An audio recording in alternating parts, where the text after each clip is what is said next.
Комиссия кеткен жоқ па әлде осында бар. 31 мамырға дейін жүреді Жаңаөзен қаласы. Мықтылығымыз бірлікте бір болу керек. Жаңаөзен, иә. Бірлік бар жерде тірлік бар.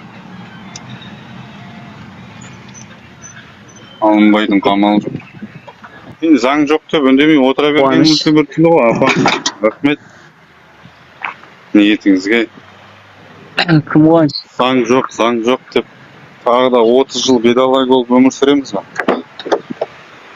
Осы 30 жыл өмір сүргенімізде жетпей ма? Соның өзі артық емес па?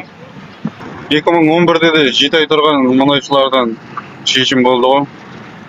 2023 қазір әлеуметтік желі дамыған заманда бір шешім болады деп үміттенеміз, бір Аллаға сенеміз. 2011-дегі 7 айдан кейін